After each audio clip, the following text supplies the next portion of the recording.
graduates are coming of age in an amazing time. As Americans, we enjoy more freedoms and opportunities than citizens in any other nation on earth. So my American dream is pretty simple. My American dream is just not living paycheck to paycheck. We have the chance to get an education and work hard and give our children a better life. You don't go to college, you don't get a job. Like, that's the only way you can make a living for yourself. The challenge for our generation is to create a world where everyone has a sense of purpose. From a pretty early age, I knew I wanted to be an orthodontist. What has always been certain is the ability to shape that destiny. My mom was a teacher. I just ended up falling in love with history and went down that track. You will be happy, you will be successful, and you will make a difference in the world. Congratulations on your graduation.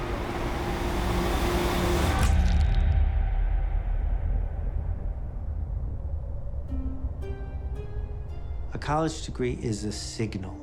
Attend the best possible university you can get into. You'd be wrong to forego a college education. The return on a college education has never been greater.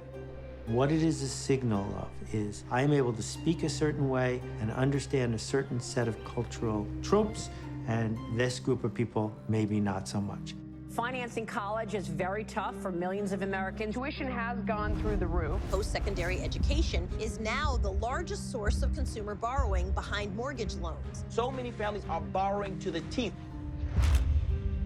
And the thing that we say to these kids is, do this shtick in high school and it will get you into college. And then we say, now do it again and it will get you a job.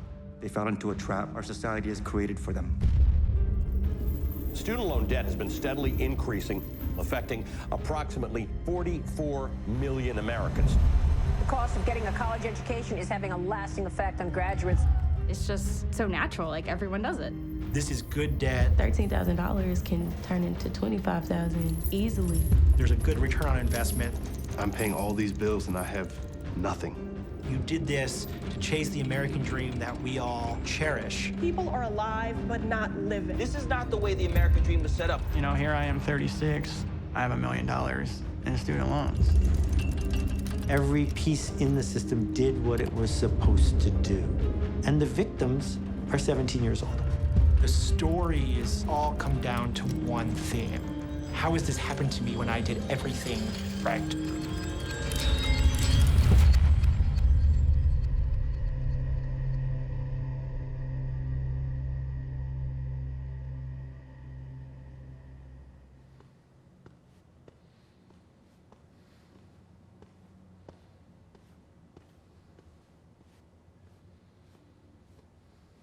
I remember, man, when I was, 17, guy walked in from a local college there in the city of Fayetteville and said, hey, if you haven't started thinking about college education, you are late.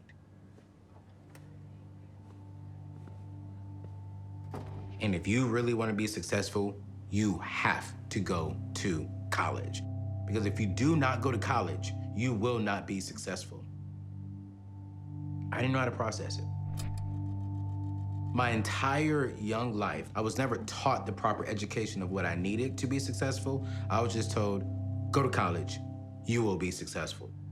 And if you have to take out student loans, that's okay. Everyone is doing it. And I became like everyone.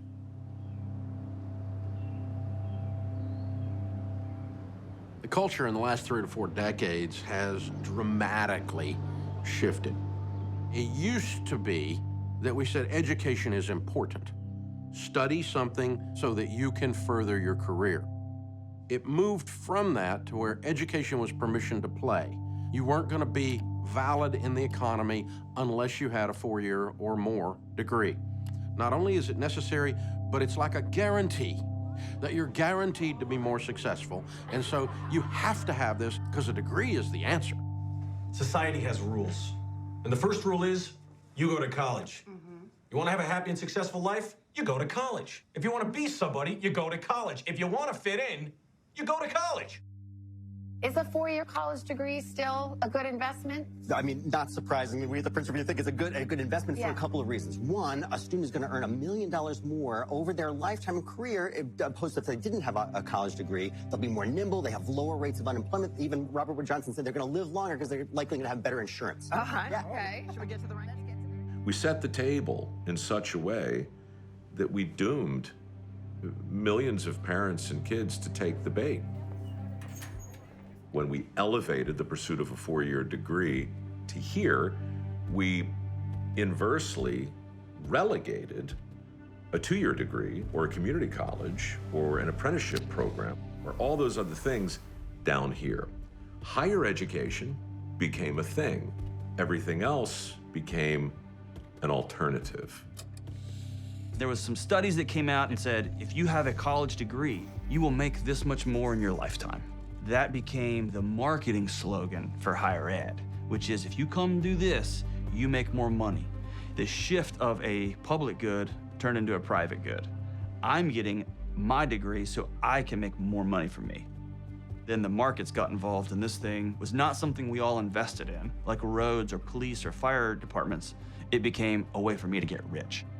The cost of college has grown faster than the cost of energy and the cost of real estate, the cost of healthcare, all of it. Somehow we got it into our heads that it's priceless.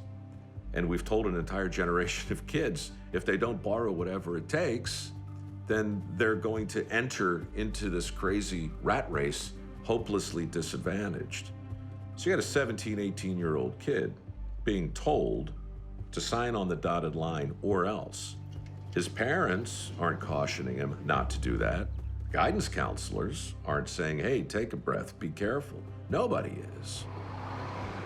I think where this really becomes a crisis is millions of people who faithfully pay their student loan bill every month, where that debt is having an enormous implication on their lives and their communities. Things like the ability to buy a house, save for retirement, what career you choose, even if you're gonna start a family. It's this unintentional consequence of just living in society and being surrounded by everything that says spend and have a certain lifestyle, and it's okay to borrow and to go into debt, and just make sure you can afford the payments. They're just following the normal path.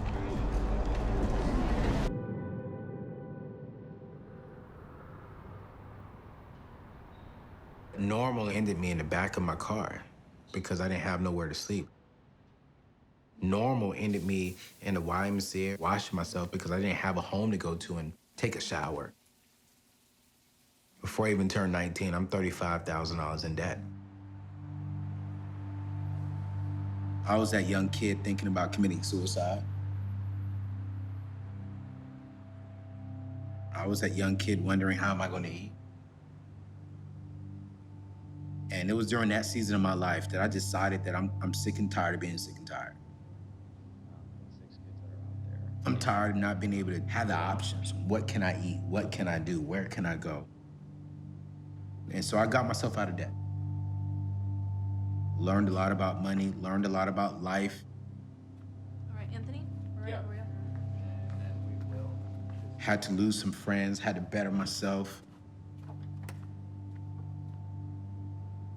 And I said, when I get out of this, I want to be in front of young people and help them go after their dreams, but make sure that their dreams do not become nightmares. And when I look at this table, I see dreams, but if it's going down the wrong path, I also do see future nightmares. And so I'm excited to be here with you all tonight, just to have a conversation about your life and what you are experiencing. You all are about to step into the real world. What is one thing that you're feeling about graduation? So once I get out of high school, I gotta make sure I get the right steps to make sure that whatever I do going forward can put my kids in a better situation than I am. Does that make you fearful though? Are you nervous about that? Yeah, because I'm a teenager, so I make bonehead decisions. So like, my small decision can play a big role in my future. Hey, but you know what? At least you admit that, bruh. I'm a teenager. I'm gonna make some dumb decisions. What is one decision you're scared of making? I want to enjoy my life to the fullest, because I live for now, and then I also got to live for the future. So you don't know which one you want to choose. My mom tells me all the time to do what makes me happy. She support me 100%. But then I also have my dad. He tells me, look, you have to pick something. It has to be something that's high paying because you have to feed yourself, you know? And we're in a society today where you can't just not go to college, or like, well, you can, but it can be a little rough. Of course, growing up, your parents always tell you, you can do anything you want to do. You can do anything you put your mind to. Da, da, da. If you work hard in high school and you keep these good grades and you take these classes, you can go anywhere you want to go. Well, they don't tell you that there's a $180,000 price tag attached to it. So do you think college is the only way you can be successful in life? Yes. Yeah, always. Going to college is like a safety net. No matter what you do in life, no matter what dreams you chase, if you have a degree to fall back on, you're always safe.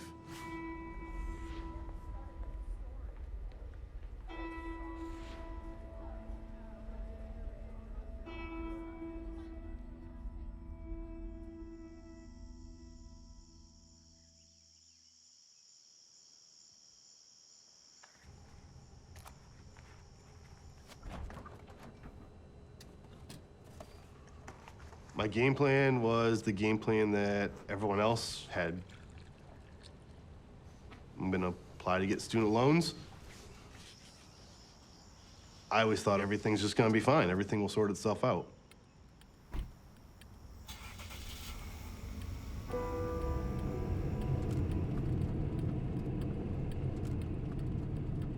College was always in the picture. Older brother went to college. Older sister went to college, so me being the youngest, also go to college and get the best I can for myself. For that first year, it was $24,000. I didn't work, I played 3 sports. So to me, it was really easy just to say, this money will just take care of itself. I'll make enough money. Went off to school and didn't really worry about it for a year until we had to do it all over again. Free money. Free money. Get out the notes that we started on before. We're gonna keep going over values and beliefs and things that we have in our society that tell us what we can and cannot do, and so on from there. I met Josiah through mutual friends. We were only dating for a couple months, and he just brought it up, and I didn't even think twice about it. Like, everyone had it, like, that's fine, whatever. And I don't think it really hit me until, like, the week after we got married. We got a decent amount of money from our wedding, and that instantly, like, went straight to, like, all of our bills, and then, like, it was gone.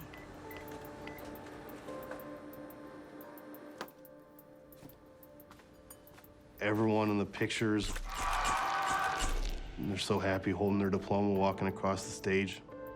By the time the graduation ceremony was, I had realized it's not this happy-go-lucky time. I had taken out about $110,000 in student loans. Interest had been gathering the entire time. That had ballooned to $125,000 after 4.5 years of college. It was something that I was not prepared for. It was an avalanche coming down on me. I had a total of 11 separate bills coming in the mail for $870-some that I was gonna have to pay per month. Student loans on the table for you? Yes. Man, you jumped straight to yes, bruh. I mean, I'm not the first, I'm not gonna be the last, like, Is that the only option? I mean, technically, no. My thing is, whenever you want to do something, you got to take the good and the bad with it. Yeah. So, like, my thing is, if you want to be real successful, you might have to take on the debt. but it's you gonna work hard to get out of that debt. But how much debt is too much? What are you really? Yeah, that's the whole thing when it comes to the student loans. Like, what does you feel like is enough risk for you? Yeah, and in life, like, everything sucks. Everything has like a backdrop. Everything has a trade-off. Yeah. You're never gonna get the good only. Yeah. You're just choosing what sucks less. Yeah, that's Like, true. I know people that are planning to die with that debt. Like, they're only paying interest. I'll take the blow. Like, give it to me, you know? So you would hold that burden for the rest of your life, Yeah. paying off student Yeah. loans, hundreds and hundreds of Yeah, like thousands when of you dollars. want something really bad, you gotta take all of it. This is probably one of, if not the most important financial decisions in your life. And I think a lot of this stems from this unfortunate thought that we don't need to worry about student debt because it's, quote, good debt. There's something about like the word student being before the word loan that just makes us think about this differently, and like differently in a very bad way.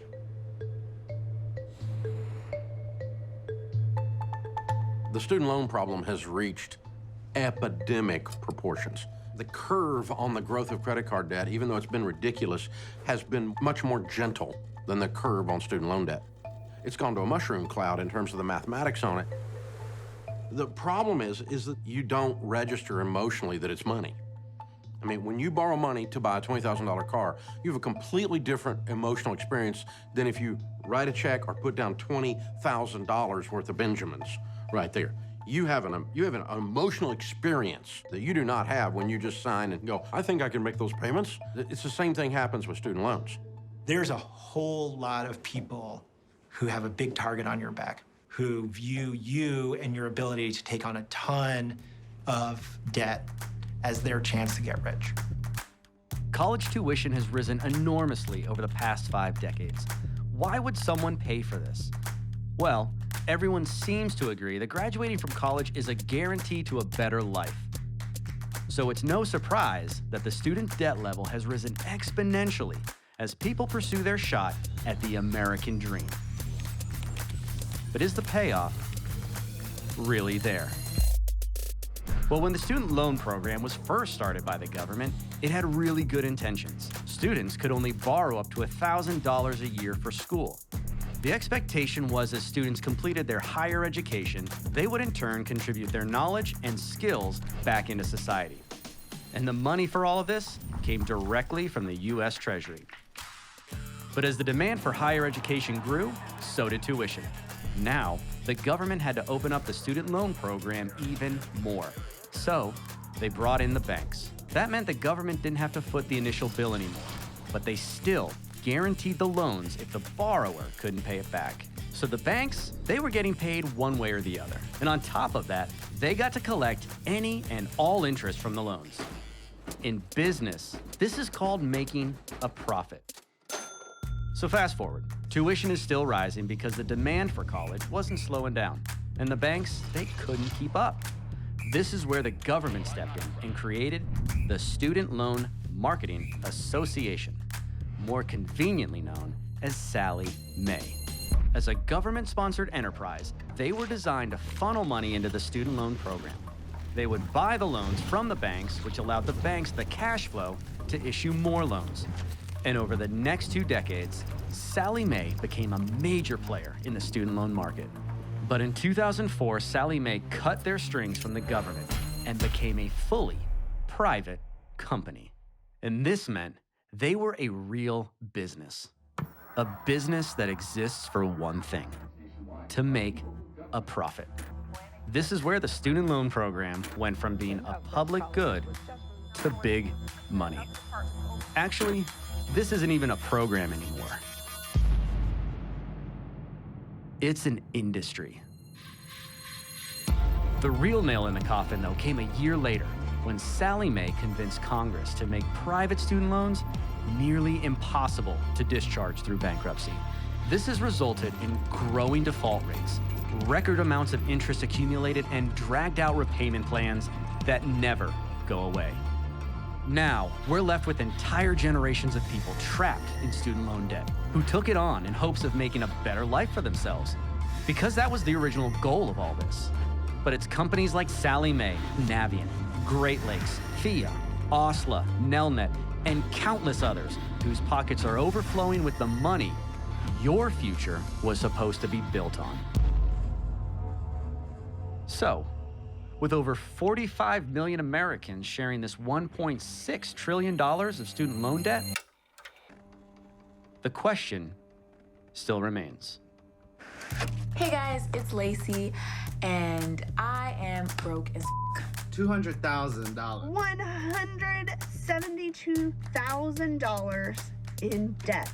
I went to a regular ass state school. I have only paid off $7,231.11.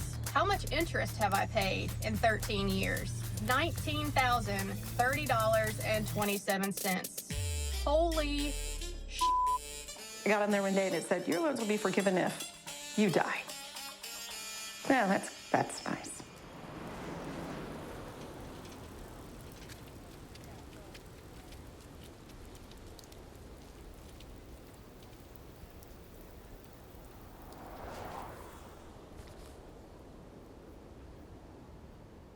So I feel like my time in college wasn't really the ideal picture that I had of college. I felt like college was supposed to be fun and the time that you're away from parents and rules and can make your own decisions. But my college was pretty much filled with how am I gonna make sure I'm stable?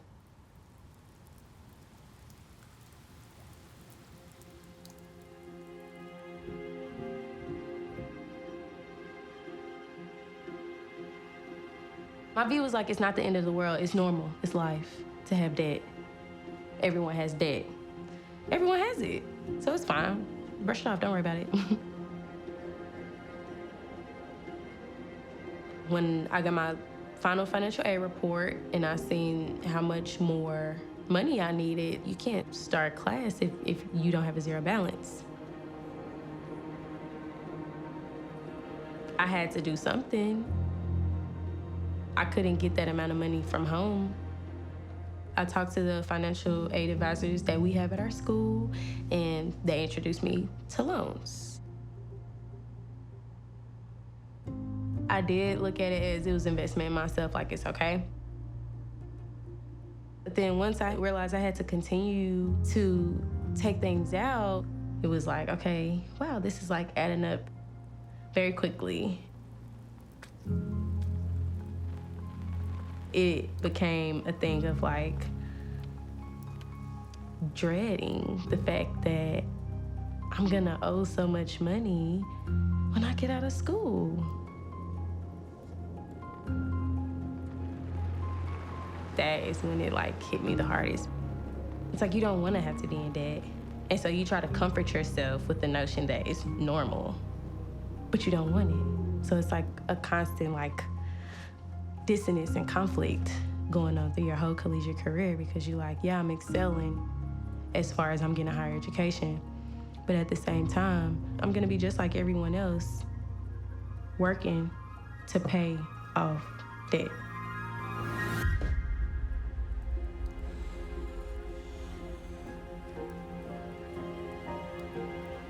The weight that people feel from this decision, they haven't even made their first rent payment on an apartment. They haven't had to have their own bank account for a lot of students. Like their prefrontal cortex isn't even fully developed yet, and yet we're saying, do you want $50,000 in student loans? That's a lot to put on an 18-year-old, especially when you have well-respected adults working at banks or admissions offices saying, you know, hey, this is a great thing. Just take out this loan. It's no big deal. People shouldn't leave college in chains from the decision to get an education that helps them contribute to society. That is a good thing. It's really sad to see people struggle as a result of this great decision to get an education. Add another one to the list. Yeah. It said some of these other bills were going to be a little bit lower, but you never know. So we might even have additional stuff too. So we can come back on groceries. Yeah. So if we can change, like, what do we need? We need about $60, $80. So if we can change. You think, oh, I have a house, we have a car, we have jobs, like we're fine, we're the average American. But we weren't making ends meet. We were living paycheck to paycheck, and I thought I made a decent salary. We get the taxes this month. It puts us at about $20 short. So if I go donate plasma like another time, that's another 20 bucks or so. Yeah. Depending on which one it is.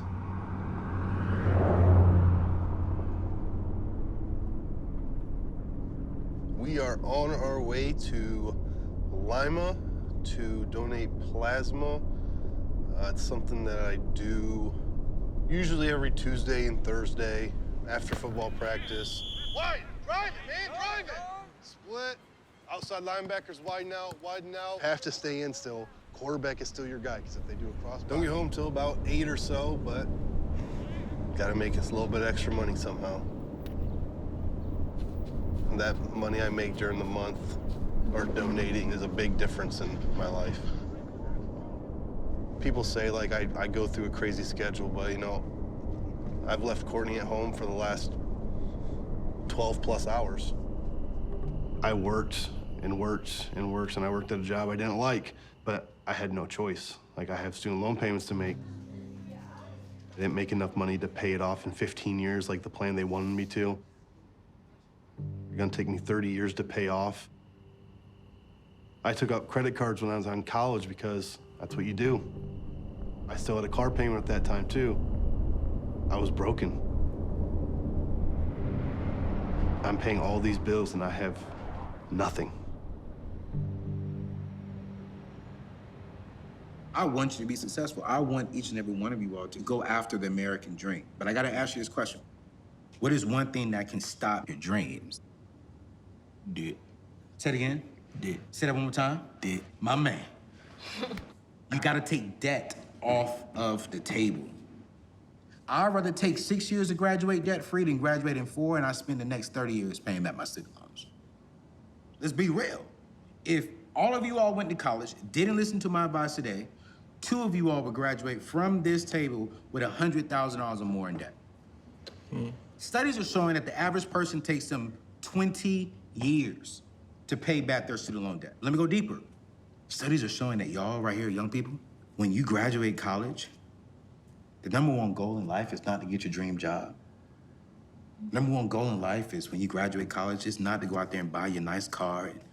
It's not to go out there and buy a house and start a family. You know what the #1 goal is for college people who are just now graduating? Pay off student loans. Is that the American dream? No. The #1 mistake I see with your generation is you take a kid's approach to an adult decision.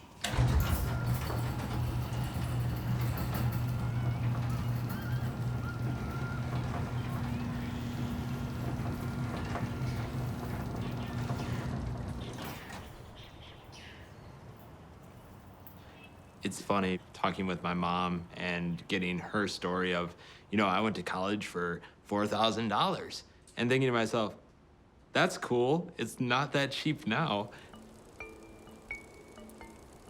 Growing up, we were more in the lower middle class. A single mom who has 2 boys. You could tell that we didn't have an endless supply of money. For college, I ended up opting to go the business route. I saw what the financial situation was like and realized if I could create a business and grow that and then be able to give back, how much more of a difference would that make if I could fund 20 of me to go to college. U of M in Minnesota was my big choice. It's a very large, substantial campus. And you get this sense of pride, you know, walking into that situation, knowing that this is where I could be cutting my teeth for going out into the real world. So one day, go to the mailbox, I got in. That's what I wanted. I was totally set on going there. I'd done everything I needed to up until that point. Basically, I could coast out my senior year, right? I made it to the next step. That's the funny part. They don't send the tuition with the acceptance letter. That letter also had shock. You open it up, you look at it, and $22,000 a year. At that time, I'm driving a car I paid $600 for. I was totally ready just to dive deep into debt because that's what the journey looks like, right? That's what everyone expects it to be, and I was gonna be one of them. What college are you going to? I haven't got my financial package from Duke yet, but Duke is my passion. Why is Duke your dream school? I've been to the campus, I've toured, and I fell in love with it. You fell in love with... The classes, the people there, the overall experience of being there, their connections. How much is Duke gonna run you? Yearly, about 75. Ooh, my Lord.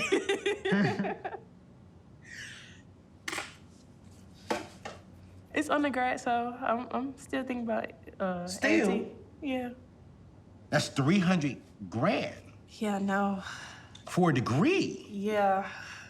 What about you? NYU, really? NYU? Yep. Why is that your school?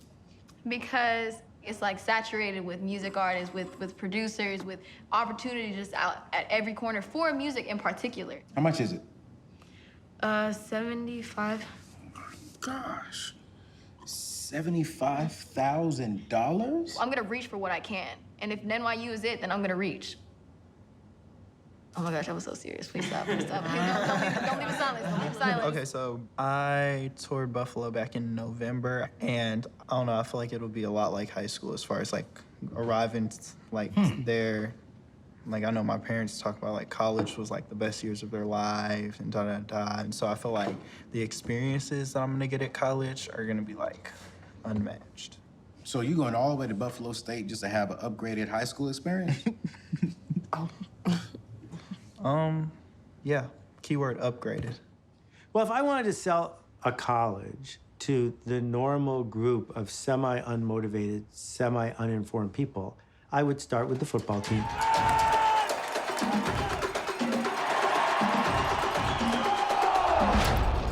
I would move on to the parties. I would then go on to shiny pictures of people at graduation. We are. We are. I wouldn't mention student debt. I wouldn't mention all the hours you have in between class, because most colleges aren't good at helping people through that. Picking a school is a complicated process between applications and essays and costs and visitation and the stuff out there on the web. It's just overwhelming. The average person doesn't know what to look for because this isn't their world.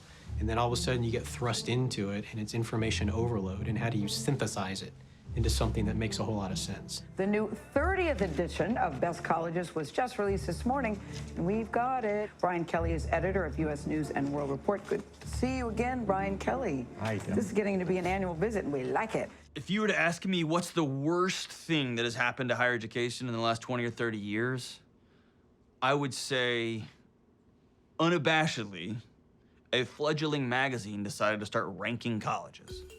Which schools will have the greatest chance of giving you the American dream? The usual suspects, I have to say, Princeton, Harvard, Yale, Columbia, Stanford are the top five. The whole world wants to go to these places. Education is a brand now. It's a label. It's an industry. One of the things U.S. News and World Report measures is the percentage of people the college rejects.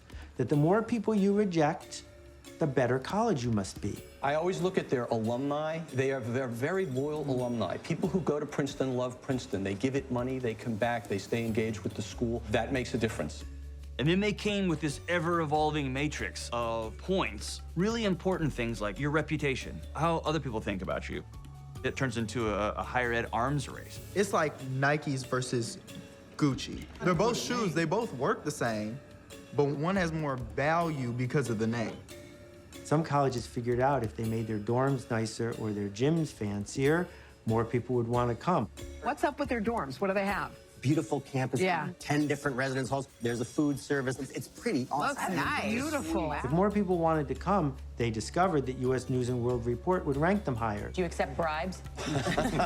Only very large ones. I have been lobbied by some of the finest people in the world. If U.S. News and World Report ranked them higher, more people wanted to come. If more people wanted to come, they could charge more because their piece of paper was worth more. So the ratchet kept turning, and it kept turning, and it kept turning. The parents are demanding it.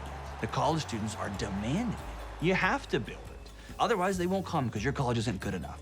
The idea that you can spend 4 years not living at home, going to class 3 hours a day, yeah, that's the definition of privilege, wherever you came from. Best campus food? I mean, it is fabulous. Wow. So let's be really clear. You shouldn't go to a famous college. There's no reason. I hope you go to a great college. But I also know that some of the cheapest colleges in America could be great if you make them great, if you use your time there to have a series of experiences that change your life and other people's lives, because that's what you get. You get 4 years of freedom and leverage. What are you going to do with it? Because if all you're doing is saying, I'm going to give up 4 years of my life and all my money for a piece of paper at the end, well, it doesn't make sense to pay what you're currently paying for the paper.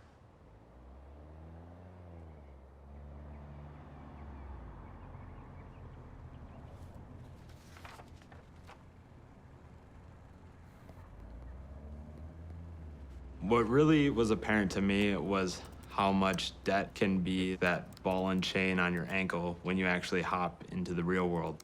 Once you can change that mental state of debt actually doesn't have to be an option, I can do this a different way, there's a newfound freedom that comes with that. Going forward with school, I knew that I wanted to pay for it. Later on in my senior year, I went and toured Wisconsin Lutheran College. I went to the school with the mindset, I'm gonna hate this. I was thinking, am I shorting myself by going to a small school? Will I be able to get the job I want to because I went to a no-name school? Everybody knows University of Wisconsin-Madison, the Badgers. How many people know the Wisconsin Lutheran College Warriors? As exciting as D3 football is, I knew we weren't going to be known for that. But then, when that tuition bill came, paired with some scholarships that I earned in high school, meant I wouldn't be going in debt my first year. That was an eye-opener. I'm convinced that most of the mistakes around college are simply college choice. It's that simple. 30 years ago, the difference in cost of a community college, a state school, and a private school was not a lot. And the difference in what you got 30 years ago in terms of the quality of education was a lot. The weird thing is that the quality of education has come up on the community college so much and on the state school so much that they're almost all three parallel now. But the cost went dramatically different.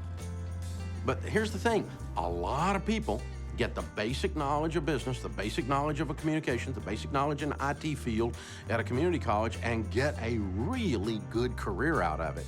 Information is just much more accessible now than it was 30 years ago to the average person. So let's talk for a second about whether you should go to college at all. Given that every single course at MIT is available online for free, given that with motivation, you could cover 4 years of college coursework in a year, that there are ways to cobble together what you would learn in college and even show up with a degree without going in the front door, without paying full price. And the giant shift that's happening is that the people who are hiring, what they want from you is not that you went to a school with a better reputation or at least a better football team. What they want from you is the real skills: creativity, honesty, directness, leadership, resilience. And I think we've got to strip away the easy and fun part, stop rewarding it, stop confusing it with a useful signal, and instead get back to the hard part, which is how are we going to be productive, generous human beings? I'm not really going to college to get my degree. I'm going to get the knowledge. So my plan was to go CalArts, right? That's like Harvard for animation. It is. Yeah. And then I was like, I'm set. But then 2 schools here have animation programs. So I was like, you know, might as well. I go and check out Lipscomb's animation program, and it's the professors are Disney animators. So it's like what I'm getting here in my home state and home city, like for free. Wow. Instead of getting into like 400K debt. Right. It's like, why would I not, you know? Wow. Yeah. So you turned down the Harvard of animation to come here. Turn down the chance of it. Huh. Okay. You're banking on student loans and work. If not, sounds like you may not be going to school. That's the reality I've come to face this year. You still may not be able to go to school or your dream school. I wouldn't be able to be comfortable at school if I don't go to my dream school. Because I've picked my dream schools to be the schools that I would be happy at, that I would be comfortable at. Why? It's like, it's the price you pay for certain things in life. Because I could skip out on college and go work a full-time job. Won't have any debt, but I won't be happy. Can't come up with $13,000 a year, so. You can't? No. No.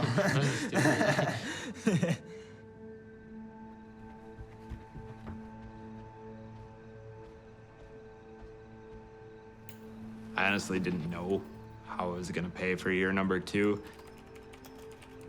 You go through the first year of bliss, but when the tuition bill hits and you get that letter in your mailbox that says tuition is going up for next year, no one wants to pay more money for school. I was fully prepared to take a gap year or do anything to avoid having debt my second year and continuing on. College tuition can now cost as much as $50,000 a year.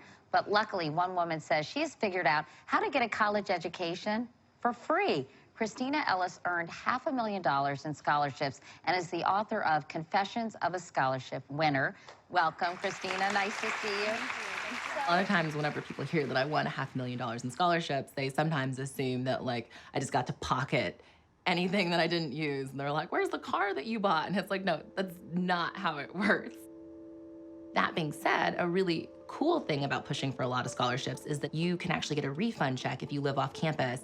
I would actually get like a $10,000 check each semester to be able to pay for my housing and my books and meals and transportation. So winning scholarships can allow you to have a lot of freedom and flexibility with how you live your life while you're in college. What are your thoughts on scholarships? Are you all currently applying for any right now? Yes, and it's like, I don't know where to look. Right. And it's really overwhelming because you hit so many dead ends. It's like 10 million scholarships. It's overwhelming. It's I went to stressful. the library and got scholarship books and they're garbage. Like, I'm trying. Yeah. I was aware of scholarships. Honestly, they were just a hassle. It's just too many non-guarantees in that when I could be working. Because most of them only range from like $200 to $1,000. And that doesn't even put a thump in how much tuition is at most universities. I think it's great to have the conversation about scholarships your freshman year because it gives students time to develop a resume without a lot of pressure. That being said, a lot of students think that it's too late to apply for scholarships if they've already started college, and that's just not true. There are scholarships that are available for students all throughout their college experience. The gap is really there's a lack of financial education inside of our schools. And then two, there's just a lack of wise counsel along this journey. And we're not taking the time to teach our young people to step back and to do the research. If you spend 2 hours filling out an application that allows you to win a $1,000 scholarship, that's like making $500 an hour. That is significant. I mean, what other part-time job in high school are you gonna find that makes that amount of money? I decided I want to make looking at scholarships like my full-time job. If I had just hit one of those $500 scholarships after applying for 10 of them, it's still worthwhile. So much of it is about habits and just getting in a groove of consistently putting in the effort. It doesn't have to be so overwhelming if you just break it down into manageable steps. You may have to come home, spend 2 hours, spend 3 hours on the internet grinding. You may get a lot of no's, but that one yes, that second yes, that third yes is gonna be worth all the no's that you got. Scholarships are a great opportunity.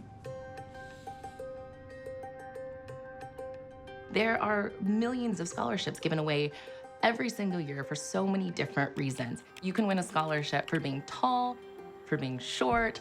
There's a vegetarian scholarship. There's a scholarship for being a golf caddy, for having the best zombie apocalypse escape plan. The criteria is so broad that it's a numbers game in many senses. Don't write off the $500 scholarship. Don't write off the $1,000 scholarship because those are often where students find the most success. There were some I didn't find out till the last second, and there were some that I got that I didn't even know I was going to get. If you are still enrolled in a university, you should still do your research and try to find scholarships. If you are currently taking out student loans to get through school, take a moment to do some research and see the vast options available. Where you do not have set goals and you do not go through a series of behaviors with intentionality, you are never going to be in that area of your life successful. And college is no exception to that. Every single day, you're being intentional about the decisions that you make that's going to get you in college and through college without borrowing a dime.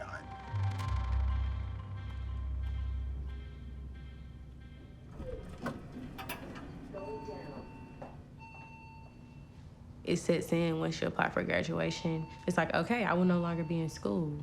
So I no longer have that crutch of putting it off. Because now at this point, I am gonna have to come up with a plan as to when I'm gonna start paying it back off, how much I'm gonna have to start paying back off, and what I can even afford to pay back off. And there's a bunch of stuff that come with adulthood that you just don't account for. It does kind of make me worry about what am I gonna do then? You know, like, I don't wanna still be paying back student loans when I'm supposed to be nearing retirement. But being realistic and like looking at it, it's like, well, maybe I won't be, because $13,000 can turn into $25,000 easily, depending on how I manage that. Because it's a lot of my peers who leave a four-year university and still don't have a job for 6 months. And that's when you have to start paying back your student loans. So it's like, what do you do?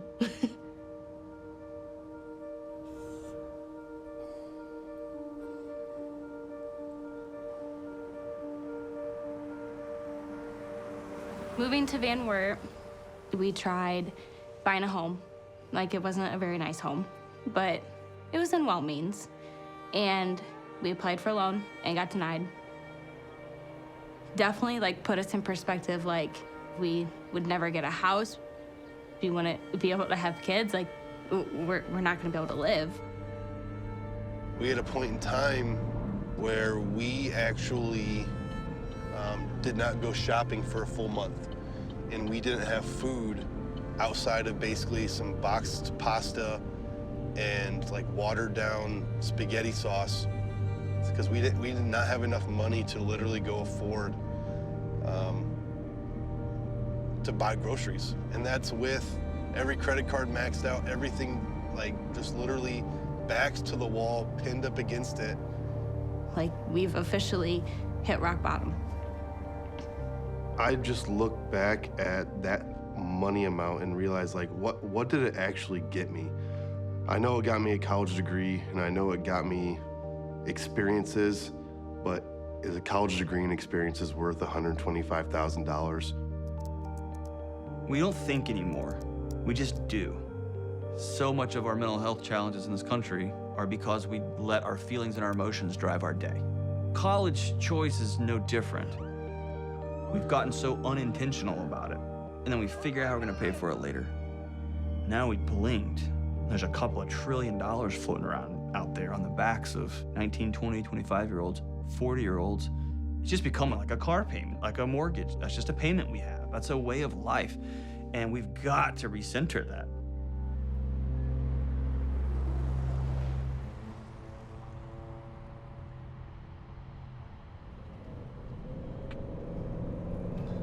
So who's the first person on the schedule? It's a consult. Oh, okay. When I was 10, I got hit in the mouth with a golf ball, so it like broke my 2 front teeth. And unfortunately, I was the one that hit the golf ball, so it came back and hit me right in the mouth. I was kind of in and out of the dentist's office as a kid, so that's what got me interested in orthodontics.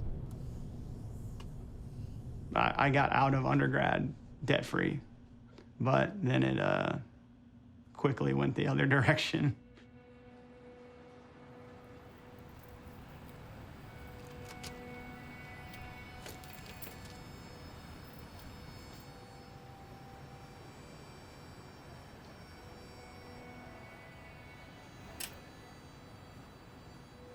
finished dental school, I had probably somewhere around $400,000 in student loans.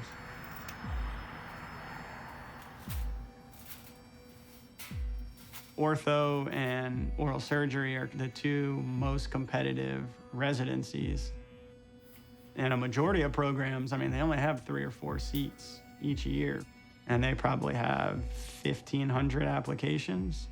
So, I mean, you have to be up in the top of your class to even get an interview. All right, you just gotta stay biting down to hold that in place for me, okay? Once I was in residency, the tuition was $95,000 a year. I mean, at that point, I didn't have any other options. It was either, you know, you're not gonna be an orthodontist or this is what you're gonna do. There is a quote-unquote bottomless pit of money, if you will. I consider private loan folks the same as payday lenders. There's always a place to go find money, right? It's gonna cost you your soul, but there's money out there if you wanna go do the things you gotta do to go get it. We're seeing private educational loans becoming larger and larger and larger, where there's no real governmental control like there is under the federal programs. For those, you're at the mercy of your lender. And for that, I can't tell you what's gonna happen, but you're at the mercy of a private credit-based lender and you owe tens of thousands of dollars. Good luck.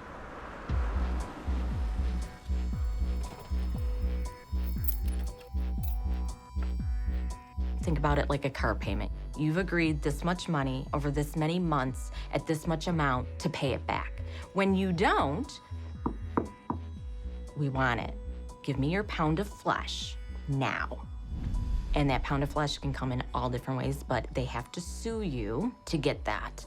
Then you have now a judgment against you that they can then do other things. For instance, garnish a paycheck if you have one, garnish a bank account if you have one, repossess a vehicle if you own it, to be made whole because they lent you money. What we also have to think about, though, with that is roughly 90% of those are co-signers. So the co-signer could be mom or dad. Grandma and grandpa is a huge one. And there's nothing worse sitting around Thanksgiving table telling grandpa you can't pay that. And grandpa already knows because he was served with a lawsuit too. We had borrowers with private student loans where they would be paying their loan on time, faithfully, and their parent or grandparent who co-signed their loans died, and instantly, despite the fact they were paying, they're like, "Now you're in default. Give us all our money." I had someone, she was in a horrific car accident, paralyzed her, and her mother was killed in the car accident, which triggered the default on the private student loans. She was hoping to get back to work. She was, working for her degree in nursing, and she had a closed head injury. And I thought, okay, this is the case. This is it. We can do this.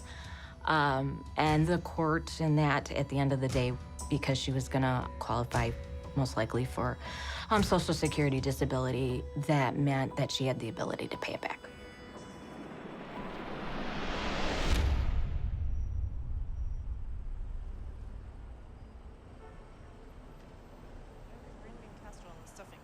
Try to figure out how to make the stuffing. I think if I add some broth to it, it won't be so dry. It won't be dry. Yeah. But we'll try it and see. One way to find out. When it came to student loans, you could get whatever you wanted.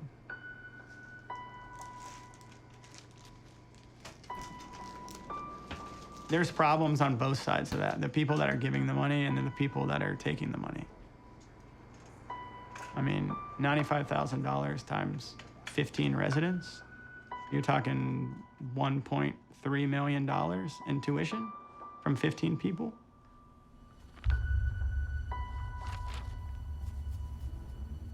And the international residents that were there paid $140,000 in tuition every year. 140. You're a number, you're a paycheck. And who you're surrounded by in those years are people who probably know nothing about personal finance, have the same loans that you have, and you literally just, you do everything you can just to not even think about it. It's not like I'm getting a loan and they're giving me the money and then I have to actually give it to the school. I never saw it. It was scary, but at that point you're just like, whatever, man. With all the interest and everything that I already had on my loans, I probably had $500,000 or $600,000. I'm like, sure, just throw it on there.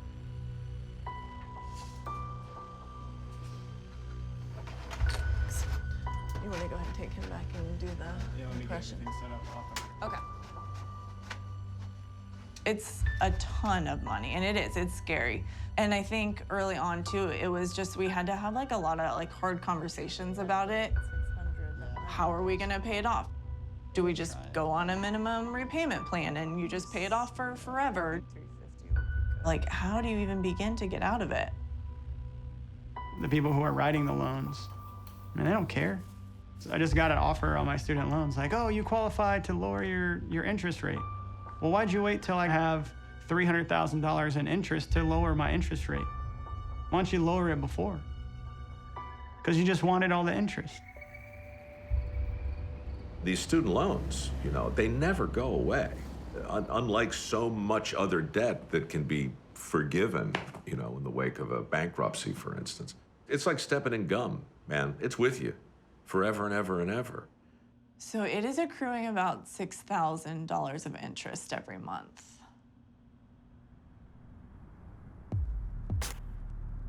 Mr. Frostman, you are now recognized for 5 minutes to present your oral testimony.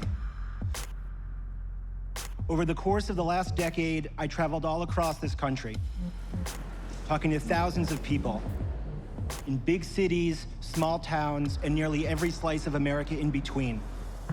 And from these conversations, I have found that one aspect of life cuts across: the fallout from extraordinary student debt. There are now more than 8 million student loan borrowers in default. We had 1 million student loan borrowers default last year, the year before that, the year before that, the year before that. So if you do the math, that means every 28 seconds, another student loan borrower defaults on his loan. On top of that, we have 3 million more borrowers who are behind. That's over 10 million people, or 1 out of 4 student loan borrowers, who are having their financial lives ruined as they can't make their payments. People with student debt have just felt invisible. You took on debt, that's what you were supposed to do. This is good debt, stop complaining. But the ramifications for your financial life are the same, if not worse. Like, student loan borrowers have less rights, less protections, and we use the full weight of the government to make sure you pay that back.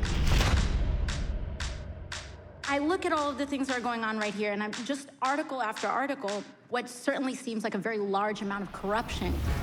In 2009, Sallie Mae's CEO said, quote, if a borrower can create condensation on a mirror, they need to get a loan this year in order to put their subprime lending in place.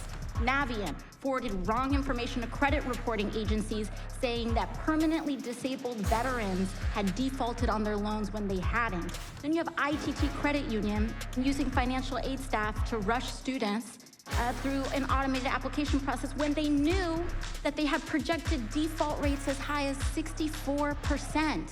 So they were setting people up to fail. These are a series of public policy choices at the federal government, at the state government, that have gotten us here. I think this is the intersection between so much debt and illegal practices, right? Because there's this enormous mismatch between what borrowers are promised and what's happening on the ground, and in between are student loan companies. This is not just some one-off company or like one bad apple. You see players across the student loan spectrum who just view this as their chance to get rich.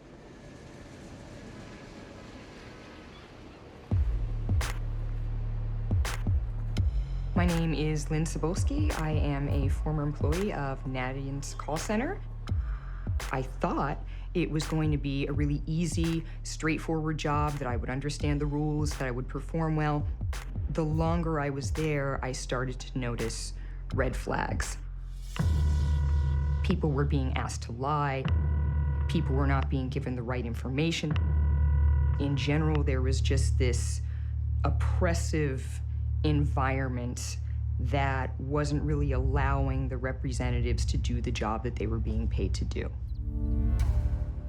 There is a memo that Navient counseled, told, and had the mantra to the people that you would call, those customer service people: forbear, forbear, forbear. Get these people that way. Forbearance, an agreement to postpone your loan payments while interest continues to accrue. When Navient puts an account in forbearance, they get to collect the interest. Those loan balances increase, they are now collecting interest on top of interest. That is the most beneficial scenario for them.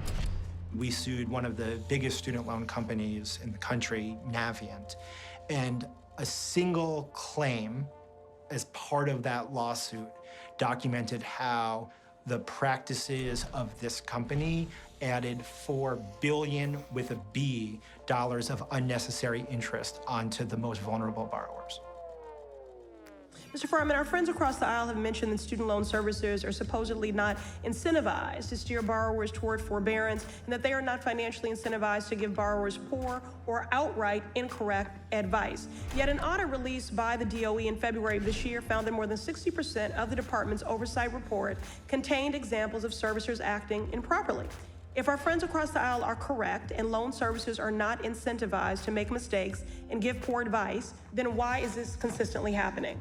Because they're wrong. Because they are incentivized to give bad advice. They're incentivized to get their call reps off the phone as quick as possible, which we see across the industry, leading to the outcomes we have today.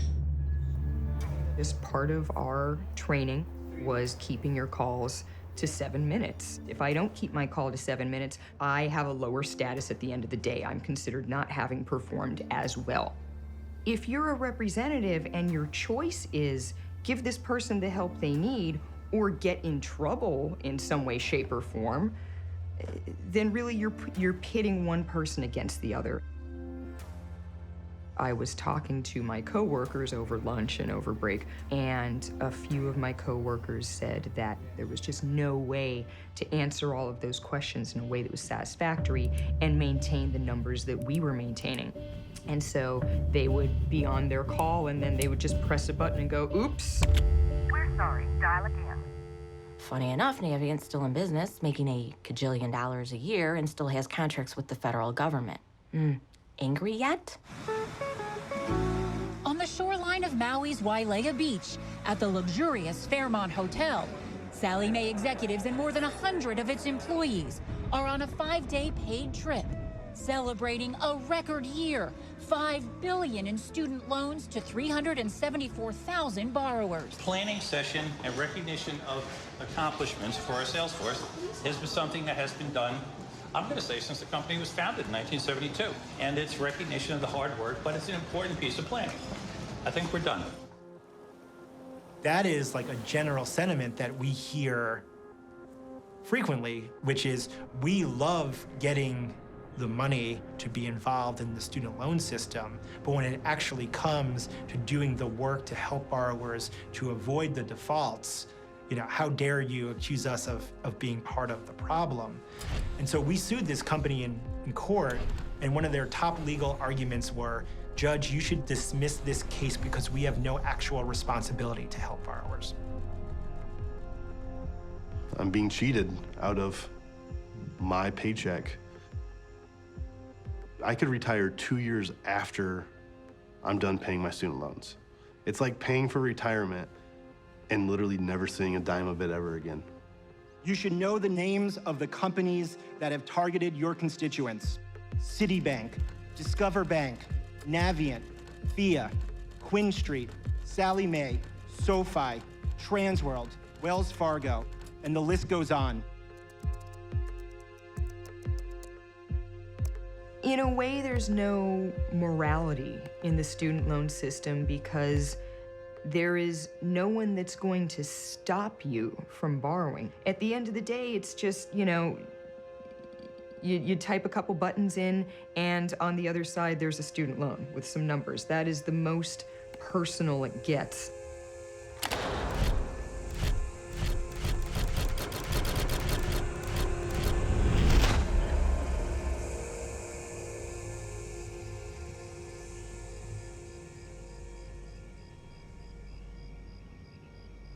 So this right here is my college diploma. Don't even take it out of the envelope. In fact, I had to have my mother mail it to me because I didn't know where it was. So let's see.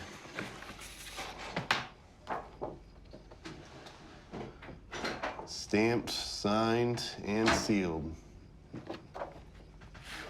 That's not going to ever be framed, not going to ever leave this envelope again, and ensure I can have the degree. It allows me to do something that I love to do in teaching. But this piece of paper is something that has brought a lot of pain in my life. I don't really want to look at it.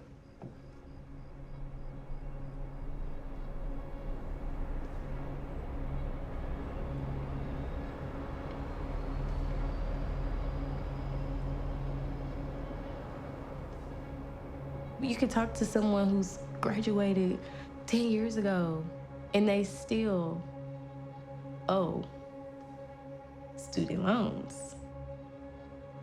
So it's like, if I can meet a complete stranger and this is what we have in common, that's an issue.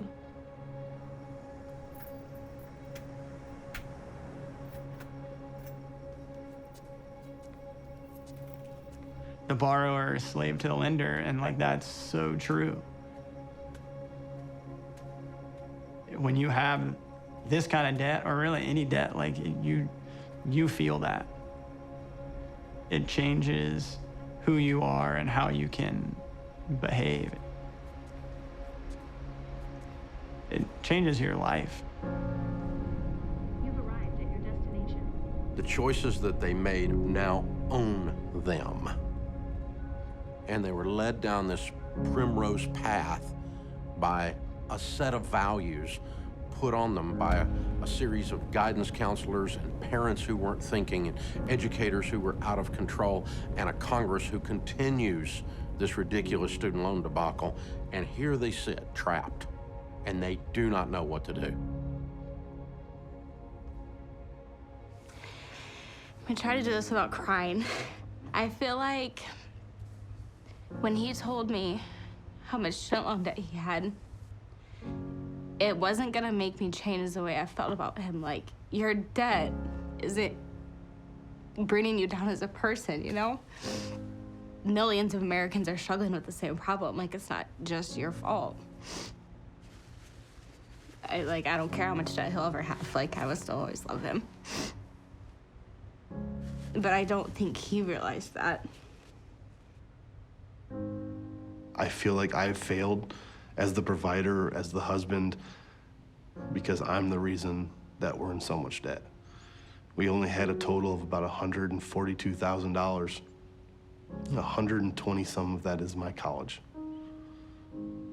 It's literally like saying, you're the reason your team is losing. If you weren't on this team, we'd be winning. But because of one thing, it takes everybody down with it. The first hardest thing it was for me was right after we got married, we could not go on a honeymoon.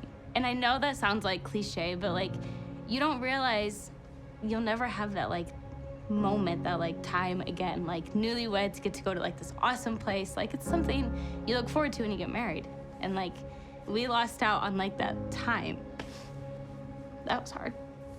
I know she still loves me no matter what, and I'm so grateful for that, but it stopped us from being able to get a house when we moved down to Van Wert, and it stopped us for a long time from not having kids. Like, I'm not being the man that I'm supposed to be. Looking at, what it's gonna look like to actually attempt to pay it off. Paying somewhere around $10,000 a month, sounds like it's gonna, actually do something, but it's not gonna do as much as you'd like to think that it will. At some point, it's gonna have to be, you're paying $20,000, $30,000, $40,000 a month. To be able to pay $30,000 or $40,000 a month, I mean, you gotta be making a lot of money. I think realizing, what it is And just, just knowing that.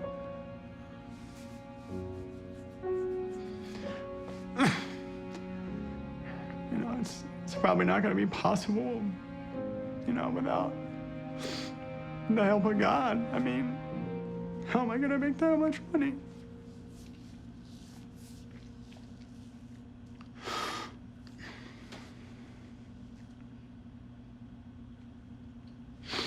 But all you can do is try. So.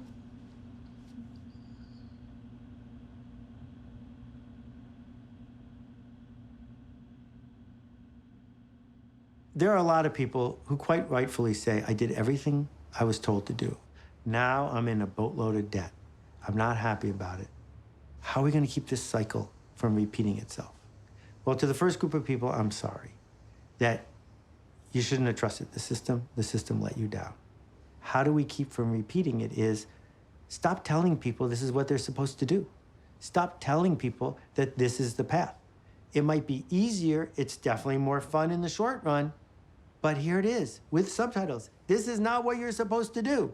What you're supposed to do is figure out how to make a contribution, not figure out how to make a marketing industrial governance system happy in the short run. What was the first step you took in terms of you getting out the lifestyle you were? Yeah. Changed my mind. What are you putting inside of this that comes out of this that comes out of this? A degree that y'all are trying to get is a small degree when it comes to your life. This right here is everything. And when I changed what I was putting up here, that's when my whole life changed. Each and every single one of you all need to have a clear vision of what you want to do. The vision is not, I want to go to this school. I want to have this experience. No, what is the vision for your life? I want to have options. I want freedom. The question is, are you willing to put in the work up front? If you can grasp that, you will be successful.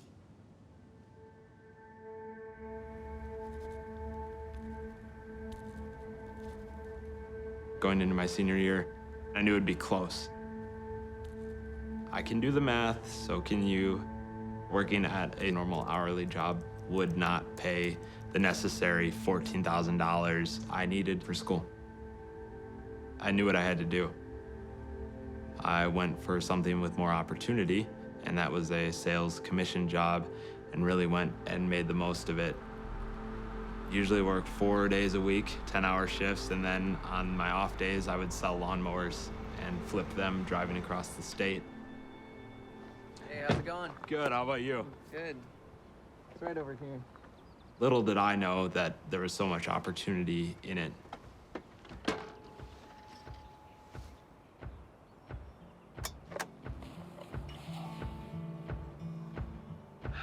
Well, I know you had it listed for 6, but should take 5 on it, cash? We gotta teach young people how to really take ownership of their life. If they're paying something out of their pocket, they will take their education experience a little bit more serious because now they can say, my parents didn't pay for it, we paid for it. This is just simplistic to me. It's something I understand, and I don't think lawnmowers is for everybody. Someone who's interested in shoes would be better suited to do something like that. As long as you have knowledge in an area, you can probably figure out a way to make money with it. During this expensive period, if you have the resources and the time, how will you choose to spend it? So that when the system tries to squeeze you, you can say, no, thank you. Got these pictures uploaded. Gotta do some cropping, get them posted, then wait. There was one guy I bought a bigger zero turn, paid $1,700, brought it home, washed it, listed it, sold it for $2,600, same day. My mom would just be dumbfounded. Are you sure you're allowed to do that? Like, Mom, it's selling lawnmowers. I don't know what else you want. You definitely have a lot of noise around you saying, take out loans, you're not able to do this. Once you find that window of opportunity, though, and realize that if you repeat this process over and over, like I did with lawnmowers, there's just so much empowerment and that feeling of running after this goal and chasing it down and putting everything you have into it, that's hard to explain. All right, she's all ready to go. Yep. When you start opening your eyes and looking to these unique opportunities, you can add value in unique ways. All good. Enjoy it. In total that summer, I probably made around $13,000. At that point, I could say I'm getting out of these 4 years debt-free. I don't know if we're allowed to go here, but we are. Oh, sweet. That's cool. So I remember once when I was an undergrad, and I asked my history professor, why did they send all these 18 and 19-year-old U.S. soldiers to the Normandy invasion? And he said something that shook me. He said, because any combat veteran who saw that plan would have said, no way.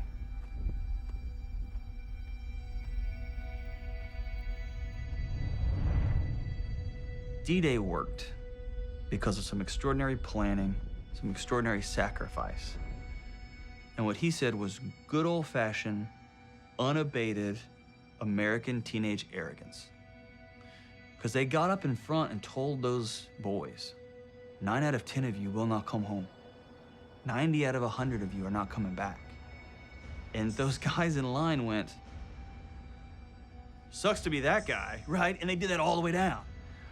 Because when you're a teenager, you're invincible. That's gonna happen to somebody else. And so I have to know, no matter how honest I'm being, and how upfront I'm being, hey, this is expensive and you're gonna have to pay this back.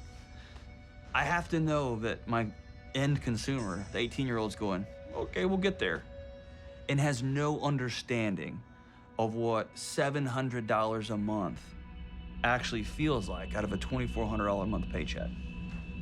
I feel like I'm just so worried about like having to sacrifice my happiness for like a cheaper route. Like having to sacrifice what really makes me happy and brings me joy on a day-to-day basis just to save money. Like happiness is worth anything. Like, you know what I mean? Like that's the part I'm confused on. Like if you're not happy in life at that given moment, no matter what it takes, what does it really matter, the happiness later on? I'm not saying you can't be happy. I want you to be happy. But I feel as if your happiness comes from something that is outside of education. And I feel as if you're looking for something to confirm something on the internal side of you, not something to help you grow as a man. Because if you're looking for the education, then you can get the education anywhere. But from what you said, you just want to go there so you can have a good time. I would really step back and ask myself, what's more important? Happiness for 4 years that cost me 30? Or a little bit of happiness, but hard work that really makes me happy for the rest of my life? And if it was me, I'm saying, man, I'm putting in the work. I look back at my 4 years and this is the time of my life. I got to travel a bunch for really cheap. Been to Alaska, California, Texas, Florida. But the reality is, it's not the buildings, it's not the sports, it's not the land around the school that make the experience. That's all up to you. It's not the school that's gonna change that.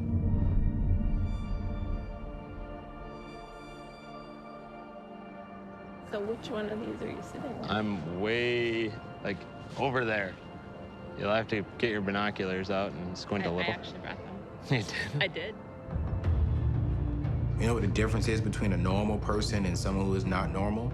Is the not normal person was willing to do the things that normal people are not willing to do.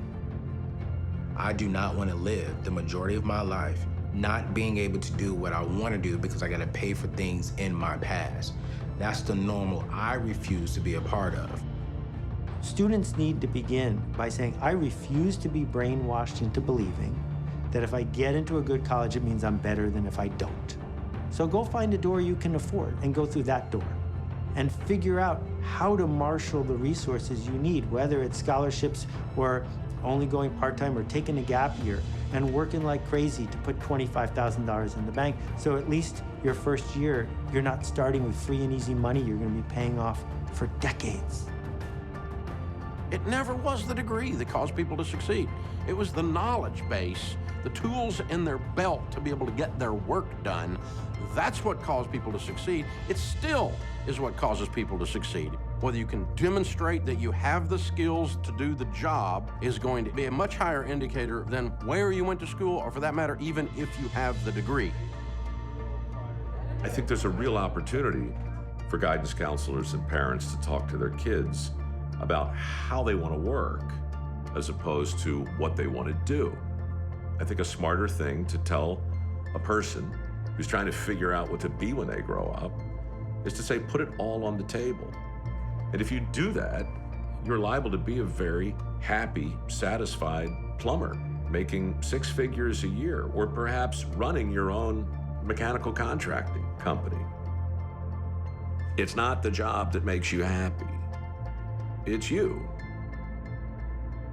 So what this is really about is freedom. It's about earning the freedom to decide what you're gonna do next. David James Wilson, Bachelor of Arts, Business Administration, summa cum laude. Here's a secret to you all being successful. You're not looking at the picture today. You're looking at the end picture. What kind of future do you want? And the choices you're making now will impact it. I can choose what opportunities I want. I can choose where I want to live. I can decide my job. I can focus my time on things that matter to me, which will lead to greater satisfaction down the road. The best feeling is knowing that this journey that I'm starting with the rest of life, I don't have to carry any baggage with me. Can you imagine getting off that stage, going home, walking into your job for the very first time? It's your career. And when you get that first paycheck, that paycheck is yours. Can you imagine having freedom at 22, making $35,000, $40,000, $45,000 a year? Walking the stage debt-free is not just about walking the stage debt-free, but you're walking into life debt-free.